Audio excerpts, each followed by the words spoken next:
Berdoa itu saya ini termasuk, nggak usah Bapak tanyakan, tapi saya sendiri adalah orang yang paling rajin mengajak orang berdoa. Setiap tahun saya di hutan 40 hari puasa di sana, khalwat berdoa kepada Allah. Setiap malam Sabtu kita di laut, di pantai istighosah berdoa. Apakah saya mengajak orang untuk meragukan akan jaminan-jaminan ini? Karena berdoa dalam pikiran saya adalah saya ingin mengajak supaya orang itu bersyukur kepada Allah. Di mana jalan logikanya, kalau orang itu mendapat sesuatu setelah dia berdoa kepada Allah, pengen jadi pegawai negeri, kemudian berdoa lalu dikabulkan, karena dia tadinya pernah berdoa pada Allah, ketika terjadi keinginannya dia akan merasa diberi oleh Allah dan dia akan bersyukur. Tapi kalau dapat rezekinya ini ujug-ujug, tidak pernah ada doanya dulu, ujug-ujug dapat saja, disebutnya kali-kali gane. Ya, orang yang mendapatkan sesuatu tanpa meminta lagi itu nanti akan mengatakannya ini hasil jerih payahku, dan ini terbukti. Yang jadi kiai bisa alim pun mengatakannya ini adalah hasil kerja kerasku. Mondok di Babakan sejak tahun sekian, setiap malam baca kitab sampai tengah malam dengan puasa Senin Kemis dan ke pokok ngajinya sama Kiai Anu. Tidak pernah ada mengatakan aku pintar karena diajarin oleh Allah. Wa'lamal insana malam ya'lam. Hilang semuanya itu. Betul nggak gitu? Lah iya, kalau kita sakit datang ke rumah sakit disuntik dokter waras, yang disanjung adalah dokter Allah lewat semuanya itu. Masihkah ada Tuhan dalam pikiranmu? Ini yang saya tanyakan. Jujur bae bekap dengan aku ya sisan wis. Nggak ada Tuhan. Jujur kayak Lenin ya. Tapi sembayangnya gelem. Sembayangnya rajin, baca Qurannya rajin, malah hafal pisan. Nah ini yang saya masukkan dari sejak tahun 58 saya di sini, saya nggak paham sesungguhnya bagaimana orang memahami agama yang sesungguhnya. Tetapi ternyata tanpa ilmu, tanpa pesantren, namanya man kadim, anaknya itu anak perempuan setelah tamat MI pengen melanjutkan ke MTS.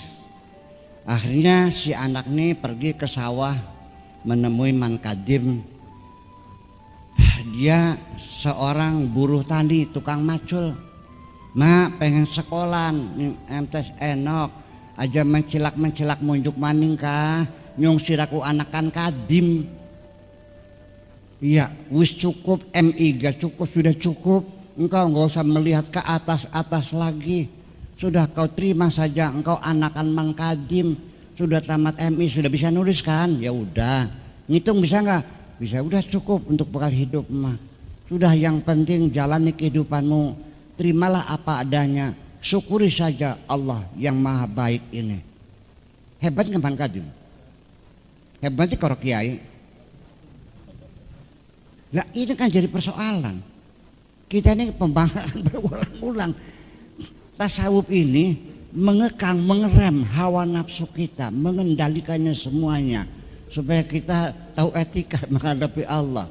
Nah, udah itu kira-kira. Kemudian di dalam doa sendiri, saya mau bertanya, di mana saya pernah melihat orang berdoa? Yang sering saya lihat sehari-hari itu adalah seremoni. Di akhir acara terakhir adalah penutup dengan doa. Ini doanya doa penutup ini nih. Doa seremoni. Sudah itu doanya pakai speaker kayak gusale budeg beka. Betul nggak?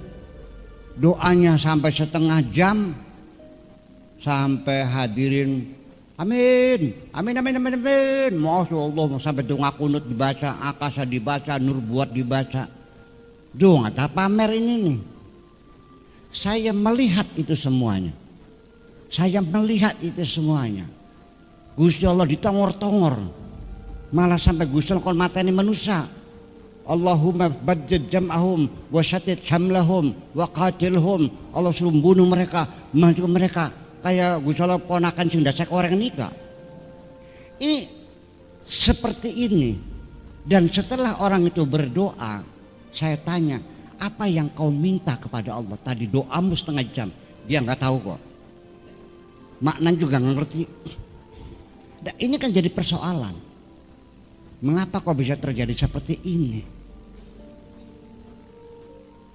Doa yang saya tahu adalah seorang perempuan yang disakiti oleh suaminya, dibohong-bohongin, ditinggal berselingkuh, sambil menghamburkan air mata, ngelumpruk di masjid. Itu yang baru doa yang benar. Iya. Tapi juga tidak meminta Allah suruh membunuh suaminya, enggak. Iya. Ya Allah, andaikan suamiku ini adalah memang jodohku dan baik menurut Engkau, silakan aku jalani. Biarpun aku tiap hari digebugin oleh suamiku. Iya. Tapi kalau dia bukan jodohku, tolong ya Allah, pisahkan aku dengan dia. Kan begitu. Ini kan baru doa yang sebenarnya, itu baru to the point. Di Al-Quran, semua para nabi, para rasul ketika berdoa, beli ngalar-ngalar kayak sirah. To the point. Rabbana atina fid dunya hasanah. Rabbi zidni warzuqni. Rabbana la tadzir faddan wa anta khairul warithin. Rabbi habli min ladunka waliya. To the point ya. Di sini ya memang ramuan doa itu ada hamdalah, ada istighfar, ada salawat. Ya memang betul. Tapi kan setelah itu langsung to the point mananya. Ini akhirnya doa-doa nyuruh Allah bunuh orang, suruh termasuk berdoa. Ini banyak ramuan di doa. Terakhir saya cerita dulu. Ya Allah, berikanlah aku kemudahan-kemudahan. Betul ya? Rabbana la tuhammilna ma la taqata lana bih. Ya Allah, jangan kau tugaskan kami di luar kemampuan kami. Rabbi yassir umurana. Ya Allah, minta kepada Allah supaya diberi kemudahan, kemudahan. Disuruhnya yang berat-berat, yang ringan-ringan saja. Cengeng banget sih. Memang itu ada petunjuknya, tapi saya tidak memilih. Saya memilih untuk berdoa, ya Allah berilah aku kekuatan supaya aku bisa menjalani apapun yang kau perintahkan. Begitu cara doa. Terima kasih.